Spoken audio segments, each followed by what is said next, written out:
Okay, reading more of Time Machine magazine. Pluck and Perfection. Chapter 3. The following morning, Rachel waited for Nate by his locker. She stood there for almost 10 minutes, constantly checking her watch. For all his success in class, Nate almost always ran behind schedule. Finally, he showed, saying, "Oh, so now you want to talk to me?" Rachel rolled her eyes. "Knock it off," she said. "I'm sorry, okay?" "It's fine," he said. He popped open his locker and began to shovel his gigantic textbooks out of his backpack and onto the thin metal shelf at the top of the locker. "I just don't get why it's such a big deal. So you fell. You get up, you try again. Nobody's perfect." "Easy for you to say," Rachel replied under her breath. "What's so important that you're going to make me late for algebra class?" Nate asked. He wiped his nose with a tissue, then shoved it into the pocket of his sweatshirt pouch where other crumpled tissues poked out. "I saw one of the magazines last night," she said, lowering her voice so no one could hear.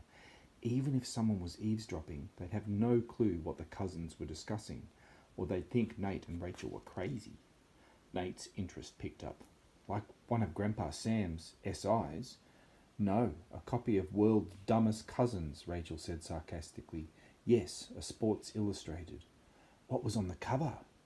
"A photo of Nadia Comaneci at the 1976 Olympics."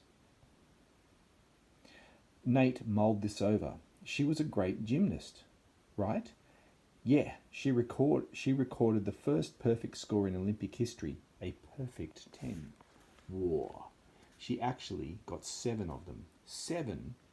"Yeah, that means her score started at 10, Rachel explained, and she wasn't deducted at all. That's crazy impossible. They've changed the rules since, making it a more complicated but fair system." "What about your team? Can you get a perfect 10? Rachel shrugged. "We start with a score of 0 and accumulate points with our different elements." Nate shook his head. 7 perfect scores. "Yeah, and I think we're supposed to go and see her do it." Nate's eyes grew wide. "Now? Does it look like I have the magazine on me?" "Oh, right. My mum woke up and I panicked, ran back upstairs before I could get it. Tonight, though, I'll bring the magazine over after everyone goes to sleep."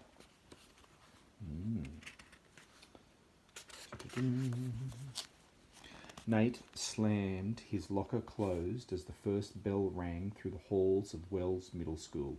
"Tonight," he said. He held out his hand for Rachel to high-five. As she slapped it, she remembered the tissues in his pocket. "Gross," she said. The second bell filled the school's halls, followed by the shuffle of tardy students rushing off to class. Rachel hurried off to the nearest bathroom to scrub her germ-covered hand. It was nearing midnight when Rachel chucked a pebble at Nate's second-story bedroom window.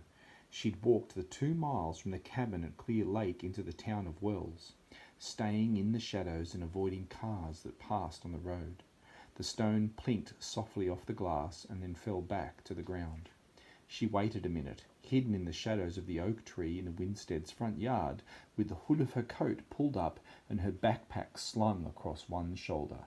No light. She tried again, finding a slightly larger pebble and throwing it harder at the window. Clack! Nothing. Did he forget and fall asleep? Rachel had been patient enough to wait up until her mum and grandpa both went to sleep before sneaking down to the basement to find, thankfully, that the magazine was still there. But now she was growing impatient. She found a third stone, the largest one yet. She aimed for Nate's window and sent it flying just as he appeared and slid the window up. The rock connected solidly with his forehead. "Ow!" he hissed.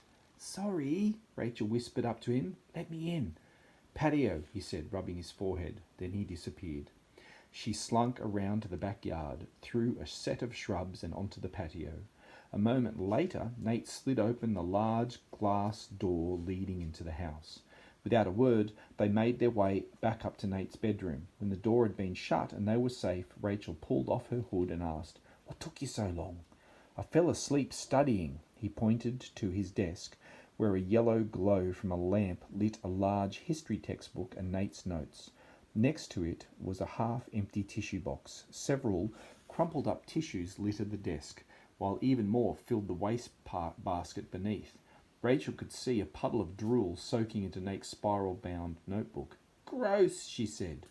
"Let's see it." Nate was holding out a hand, waiting for her to pass over the Sports Illustrated. "Yeah, maybe I should just hold it," she said, unzipping the bag and taking out the magazine. It was still in its protective bag. "Wow," Nate said, marvelling at the cover and condition of the magazine. "It's like it's never been read before." "Yeah," Rachel said, "I hate the idea of taking it out." But in order for the magic to work, she needed to read the article. She needed to read from the article about Nadia Comanche. So, with shaking fingers, she split the 2 strips of clear Scotch tape on the back of the plastic bag. Then she flipped open the flap and removed the magazine.